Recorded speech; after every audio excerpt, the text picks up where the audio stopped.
Hello friends, welcome back. അപ്പോൾ കഴിഞ്ഞ ക്ലാസ്സിൽ നമ്മൾ ക്യാപിറ്റൽ ആൻഡ് റവന്യൂ എക്സ്പെൻഡിച്ചർ പഠിച്ചു. അപ്പോൾ നമുക്ക് ഇംഗ്ലീഷ് നോക്കാം. ഇംഗ്ലീഷിലെ പ്രിപ്പോസിഷൻസ് നോക്കാം. ഇത് സിമ്പിളാണ്, പെട്ടെന്ന് തീരും.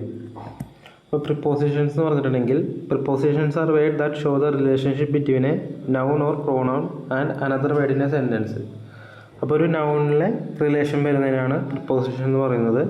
ദേ often indicate direction, place, timer, manner or purpose.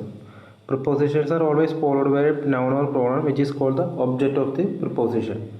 അപ്പോൾ മെയിൻലി പ്രിപ്പോസിഷൻ നമുക്ക് അറിയാം. പ്ലേസിന് വരുന്നത് in, on, at, under, above, between, beside, near. അപ്പോൾ ഇതൊക്കെയാണ് പ്രിപ്പോസിഷൻസ് എന്ന് പറയുന്നത് പ്ലേസിന് പറയുന്നത്. അപ്പോൾ book is on the table. അപ്പോൾ ബുക്ക് പ്രിപ്പോസിഷൻ എന്ന് പറഞ്ഞിട്ടുണ്ടെങ്കിൽ ഈ സംഭവമാണ് റിലേഷൻഷിപ്പ് എവിടെയാണ്. ഇപ്പോൾ പ്ലേസിനെ ഡയറക്റ്റ് ചെയ്യാം. ഓൺ ദ ടേബിൾ, ടേബിളിൻ്റെ മുകളിലാണെന്നുള്ളത്. അണ്ടർ ദ ടേബിൾ എന്ന് പറയുമ്പോൾ ടേബിളിൻ്റെ അടിയിലാണ്. അങ്ങനെ എന്നിട്ട് ടൈമിൻ്റെ പ്രിപ്പോസിഷനാണ് at, on, in, during, for, since, until. അപ്പോൾ ഷീ അറൈവ് അറ്റ് 5 PM. പിന്നെ ഡയറക്ഷൻ പറയുന്നതാണ് to, from, into, out of, towards, across. പിന്നെ മാനർ പറയുന്നത് by, with, like.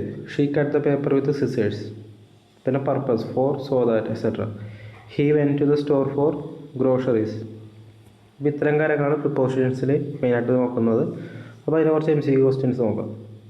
Which of the following preposition of a place. പ്ലേസിൻ്റെ preposition വരുന്നത് അണ്ടറാണ്.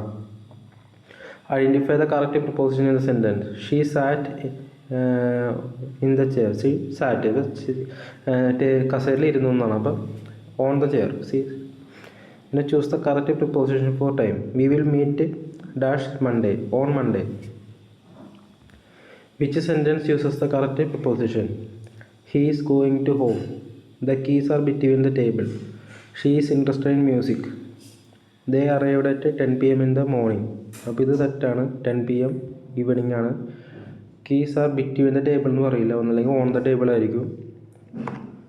അപ്പോൾ ഇവിടെ answer വരുന്നത് she is interested in music ആണ്.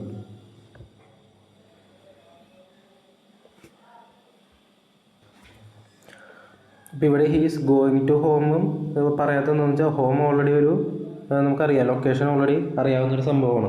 അപ്പോൾ അവിടെ നമ്മൾ പ്രിപ്പോസിഷൻ യൂസ് ചെയ്യാറില്ല. അപ്പോൾ അതുകൊണ്ടാണ് സി കറക്റ്റായത്. ബിക്കോസ് ഓഫ് ദി പ്രിപ്പോസിഷൻ എന്ന് പറയുമ്പോൾ അതിൻ്റെ റീസൺ എന്ന് പറയുന്നതിൻ്റെ പ്രിപ്പോസിഷനാണ്. അപ്പോൾ ഇത്തരം കാര്യങ്ങളാണ് മെയിനായിട്ട് നോക്കേണ്ടത്. അപ്പോൾ ഇതുപോലത്തെ MCQ ക്വസ്റ്റ്യൻസ് ചെയ്ത് നോക്കുക. മാക്സിമം ക്വസ്റ്റ്യൻസ് ചെയ്ത് നോക്കുക. അപ്പോൾ ഇതിൻ്റെ ആൻസർ ഞാൻ കൊടുത്തിട്ടുണ്ട്. അപ്പോൾ അത് നോക്കി ആൻസർ ചെയ്യുക.